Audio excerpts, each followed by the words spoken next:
What's up YouTube? Jeff back again from Dope Tech Daily and HighOnAndroid.com, and today it's finally here, my full review of the LG G4.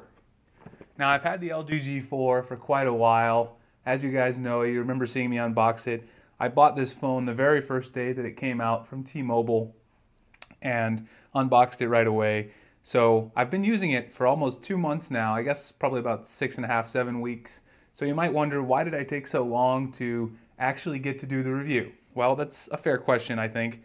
The reason I waited so long is that in the beginning, the G4 was actually giving me quite a few software issues, and I wanted to wait and see if LG released an update, and they did release an update sometime around June 11th to June 12th.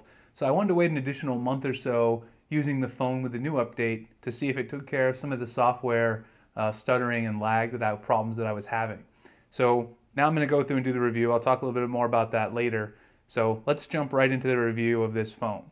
So the main question, of course, about the G4 is this the best flagship you can get today? Now, obviously, we know there's the Note 5 coming up. There's the OnePlus 2. There's a bunch of other phones, the Moto X.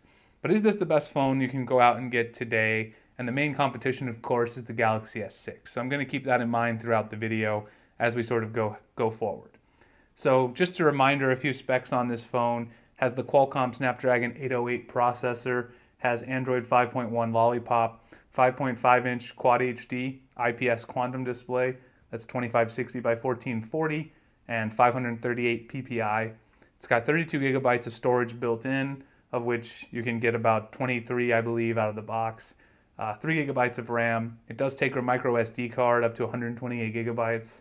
You've got a 16 megapixel camera with an f1.8 aperture, which is one of the big selling points of this phone, and optical image stabilization 2.0.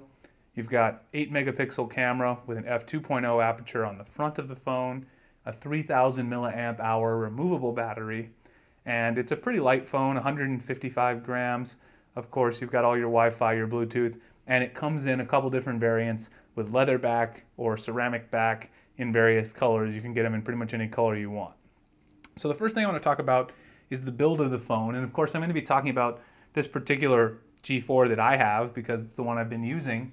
And as you guys know, I have the leather back on my G4. So I want to talk a little bit about how it's held up over time. So if you take a look at my G4, you can see that the leather on this phone is actually held up really well. Try to let the light catch all angles of it there. You can see that my leather is held up really well. And now a lot of people on Instagram and Twitter, when I posted a picture of my back, said, "Oh, Jeff, you probably baby your phone." And I do baby my phone a little bit, but I have been using it without a case for the most part. And that's one thing that I wanted to mention about the leather back, is if you like to use cases, most cases do not work great with a leather back. If you switch between cases a lot, every time you take the case off, it's going to pull off the leather back. If you go back and look at some of the videos I did with the Verus, all the cases fit. It's just that when you go to remove the case, it also pulls off the entire back, exposing your battery and everything. So if you like using cases and changing cases a lot, you need to get a ceramic back. I did order one. It's on the way because I want to use more cases with the phone now. But overall, I think the leather's held up really nicely, even without using a case. To me, it looks nice. I've seen a lot of pictures online of people using it, getting really messed up. To me, it just looks like it's worn really nicely, and I still like the look of the leather. The rest of the build of the phone, and yes, it is plastic. It's not metal and glass like the S6. You know, around the edges, you've got this sort of brushed chrome look. You can see the light catching that. It feels nice in the hand, though. I think with the leather or with the ceramic back, it feels nice in the hand. And the best thing about the build on this phone is that the smaller bezels around the side and the top allow this phone to actually feel much smaller than it is. So it's got this 5.5-inch beautiful, quantum IPS QHD display, but also it feels super small in my hand. When I hold this phone, I don't feel like I'm holding a 5.5-inch phone. That's not the case with something like the iPhone 6 Plus. Actually, I don't have my iPhone 6 Plus right here, but the iPhone 6 Plus feels much, much heavier and much bigger in the hand when you hold the iPhone 6 Plus. So that's a real issue that you sort of have to combat with the G4. You don't have to worry about that. It's looking great, and overall the display is big, but it doesn't make the phone too big to hold or pocket. So overall, I like the build on this phone. It doesn't feel cheap to me, even though it's plastic. I love the fact that you can remove the back, and I love the way the leather is held up. I think that's pretty fantastic overall. Of course, one thing you can also get when mentioning that is the quick circle case. If you haven't seen my video on this, this sort of changes the feel of the phone a little bit, turns into sort of a folio case where you can then access some additional features. This is a great option if you want to enable wireless charging, because the G4 does not have wireless charging out of the box. So if you want wireless charging, this has wireless charging built in. There's two versions, but the one I did a review on has wireless charging built in, and that's great. And I actually do like this case. And actually, if you look at the ceramic, this is the same ceramic that's on the regular ceramic back. This has actually got a few more spots on it. This is actually worn worse than the leather. I haven't used this case about half the time, and I use the leather about half to 2/3 of the time. So this one's actually got a few more scratches and wear marks on it than the leather. So that gives you an idea of how the ceramic is going to wear over time. But overall, I like the build. It's a pretty nice thing to have. And yeah, everything is great about that. And also, in addition to the QI charging, you can enable that with the case. It also has Quick Charge 2.0 capability. Unfortunately, the Quick Charger does not come in the box. So you won't get a Quick Charge capable charger out of the box. But if you have one, or you buy a third-party Quick Charge capable charger, the Qualcomm 808 is ready to accept that. So you can use that. The only thing I don't like, of course, about the build choices, I mentioned this in my unboxing, is the speaker. So I'm going to talk about the speaker quality for a second. The speaker is plenty loud, but because it's here on this back corner, it's very easy when you're watching a video, when you're holding it like this, right, to cover that up with your hand. So if you're watching a YouTube video, you're watching a movie on Netflix, you're probably going to hold the phone so that this speaker right here is covered up. And that's going to hinder the playback. So I'm not saying the speaker is bad. It's really not. The speaker's quite loud. But this placement is terrible. So that's one thing I don't like about the phone and the design decisions. It's pretty annoying to have the speaker on the back. But lots of manufacturers do it. You just need to set your phone in a way that's sort of reasonable in order to watch media with the speaker on the back. The next thing is the screen quality. So the screen quality on this phone is fantastic. This QHD Quantum IPS display, it's got some great colors. I really love the screen quality. You can see here I've got this sort of vibrant blue and yellow background set up here. Of course, using Nova Launcher as usual. I'm using an icon pack from Vertimus. I believe this is the Rewoon icon pack. So if you're interested in that, I'll link it below. The wallpaper is also from the same icon pack. I've got my Phoenix widget at the top. But overall, this screen is beautiful. Gives you great colors. You go into a couple apps where you can see sort of the whites, nice and bright. I don't even have the screen on full brightness, and the display is just beautiful. So overall, the display is big enough to watch media on, and the colors pop. They're beautiful. The blacks are really dark blacks. You can sort of see the black here from my Phoenix widget on my blue background. You know, you can sort of see how dark the black is there. And this is overall just a great quality display. LG said it was one of the best displays they ever made, and I believe that it's definitely one of the better displays I've seen on a smartphone. You can see here, if you go into the Kicks on Fire app, just to give them a plug, Kicks on Fire, they released their new app for Android and iOS yesterday. That's probably why it's taking a second to load. It's taking a second to load because I have it on airplane mode, of course. So, but yeah, if you want to check out the Kicks on Fire app, if you're a sneakerhead, go grab that. I tweeted that out earlier. The new redesign's really nice. So anyway, the screen's fantastic. That's one thing I love about the phone. The next thing is the battery life. People always ask about that. It's got this powerful QHD display. Is that going to drain the battery a lot? Well, in my opinion, it does. I haven't got great battery life out of this phone, to be honest. In general, I get about 3.5 to 4.5 hours screen on time, depending on what I'm doing. That's really not that great. It's a little bit better than I get on the S6, where I get about 3 hours and 15 minutes. So the 3000 milliamp hour battery is not really doing that great on this phone. It's a decent sized battery, I guess, but it probably needs to be bigger because this phone drains battery quite quickly. If I'm using it really, really hard all day, then I won't even get till the end of the day on this phone. I may get 12 to 13 hours out, again, with 3.5 to 4.5 being screen on hours. But the one thing that's great about this phone, of course, is if you bought the phone early, or even if you didn't, you can go get one of these.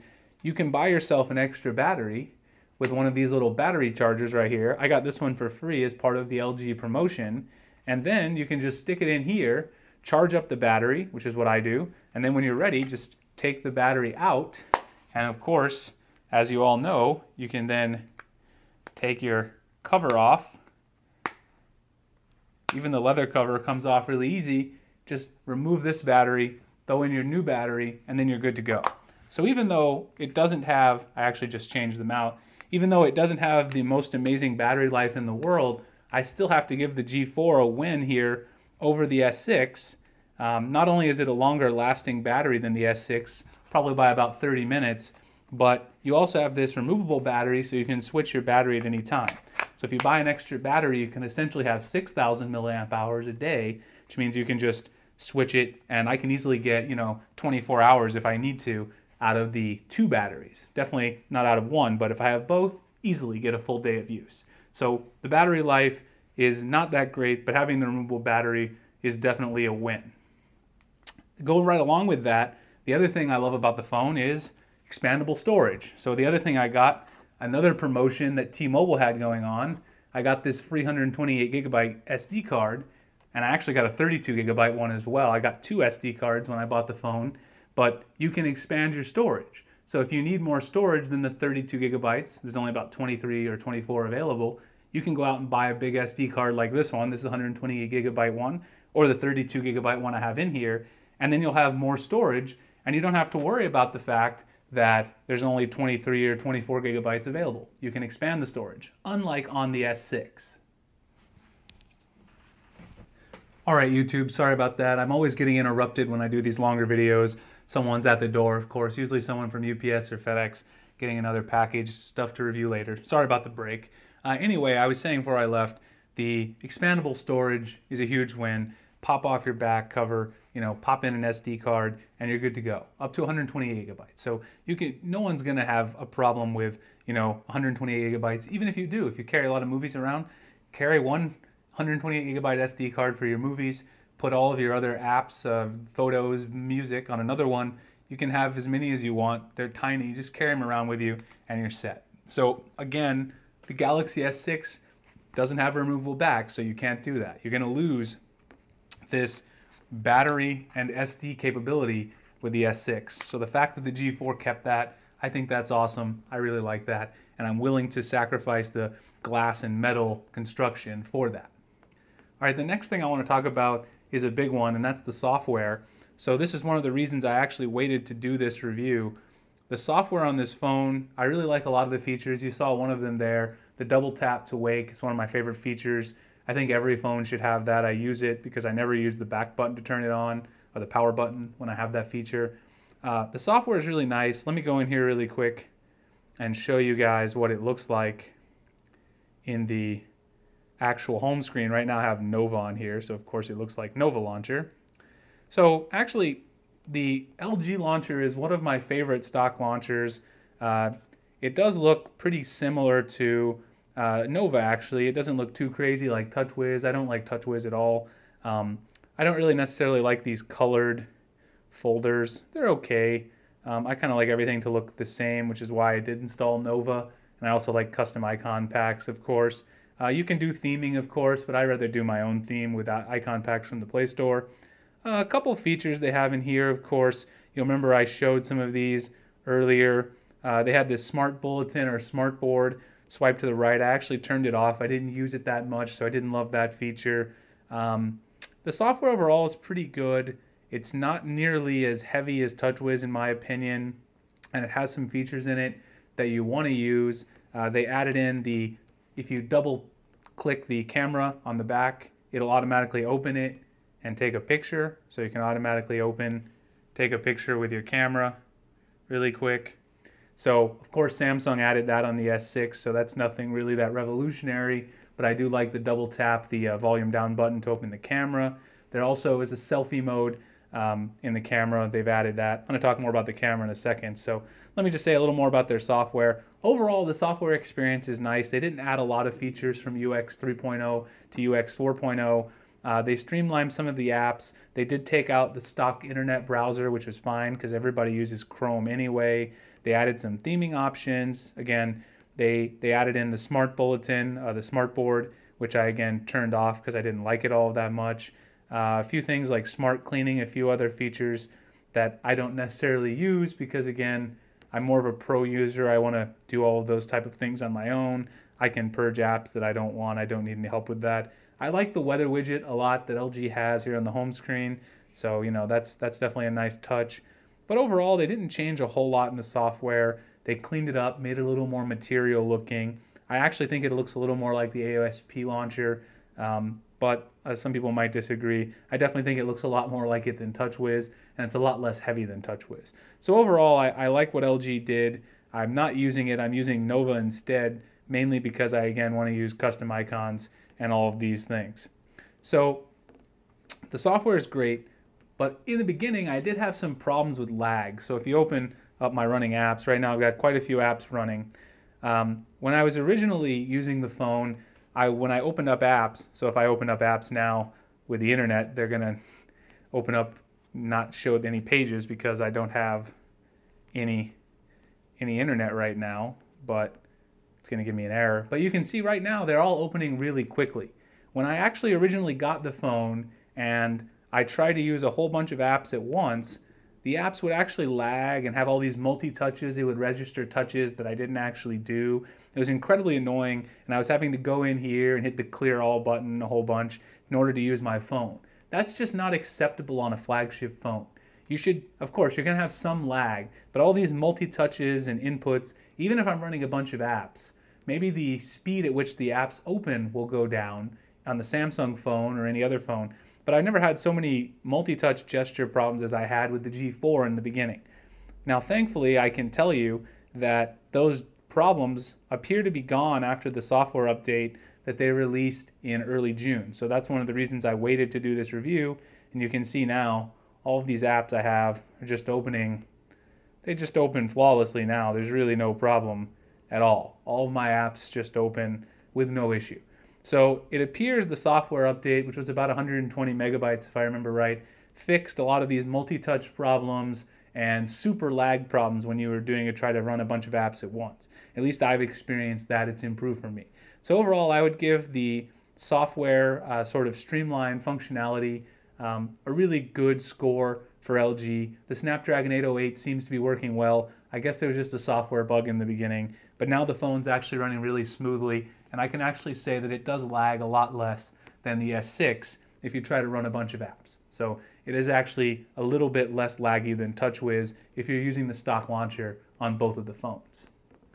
All right, so one other thing to say about the software, you guys know I always test it on some high-performance games. One of my favorite games, which I've shown a couple of times before, see if I can turn it on really quick to show you guys, is One More Line. So I've shown this game a few times before, and One More Line has a lot of graphics-intensive action. So if we turn it on, you can see this game. I've shown it before. I know I'm going to die quickly doing it from behind the camera, but this game has amazing graphics, and if you don't have, so you see it stuttered there a little bit. So the G4 actually does tend to stutter a little bit more. So the Snapdragon 808 and the GPU in this phone, they tend to stutter a bit more than the S6. So you can see there it has a little bit of jerkiness when swinging around. I don't notice any of that on the S6 or the S6 Edge.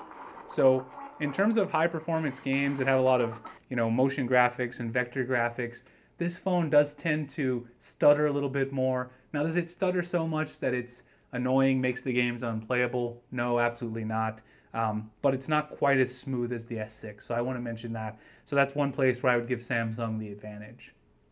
All right, so the next thing is the camera quality. And what is there to say about this camera other than it's absolutely amazing? It's the absolute best smartphone camera there is. You can see one of my favorite features right here. I already have it open to manual mode. You can adjust your ISO, everything here with your camera. You've got your aperture there. You've got your histogram up here, your white balance. You can adjust, shutter speed. You can adjust everything with this camera in the pro mode. And even on auto, this camera takes amazing photos. The f1.8 aperture lets in so much light that it takes really great photos no matter what the situation is.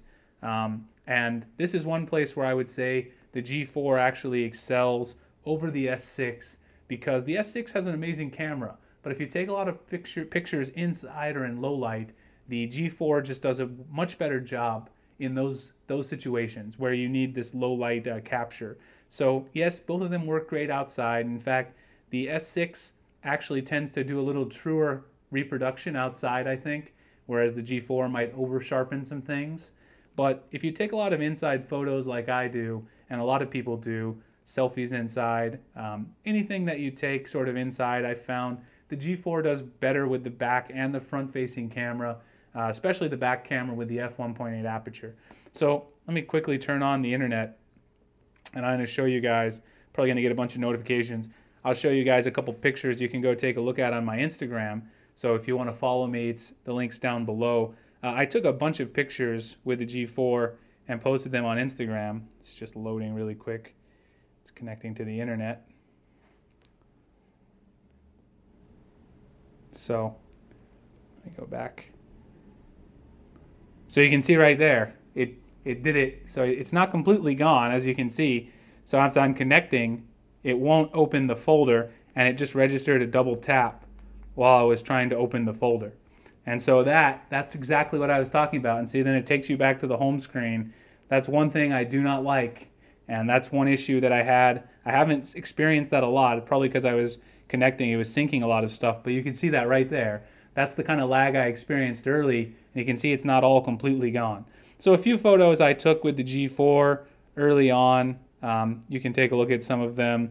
This photo is taken in the theater with the G4, super low light of my Nike Marty McFly dunks. I took this picture of a burger at Habit Burger close up in low light inside. A bunch of these pictures in a row. I took this picture of my yogurt on a Saturday afternoon out. I tagged all these on Instagram, so if you go follow me and take a look, you can see how amazing the camera quality is. But as you just saw, there's still a hint of lag here. If you're trying to do a bunch of things like connect to a network and then also have a bunch of apps open, you saw it lag out and closed out and took me back to the home screen. All right, so overall the camera I think is the best in the business. Everyone has said this. I agree with that. I carry this phone every day mainly for that reason. So the last question is it better than the S6? So I have these two phones right here. Which one should you buy? Well, for me, I think the G4 is better, but of course this is a personal preference. The reason I think the G4 is better, it's got a bigger screen in about a similar size form factor. I mean, look, there's not a huge difference in the height, the thickness. There's a tiny difference in the width. This thing is a pocketable and easy to use 5.5-inch phone. So for that reason, the fact that the camera is a little bit better and the fact that I like the software a little bit better, I think this phone is the better all-around phone, but you can't go wrong with either of these guys. Both of them have a little bit of lag if you run a bunch of apps. There's no doubt about it. But I prefer the camera and the software in the G4. So anyway, that's my full review of the G4. If you guys want to follow me, check the links below. Check out dopetechdaily.com and highonandroid.com. And I will see you guys in the next video.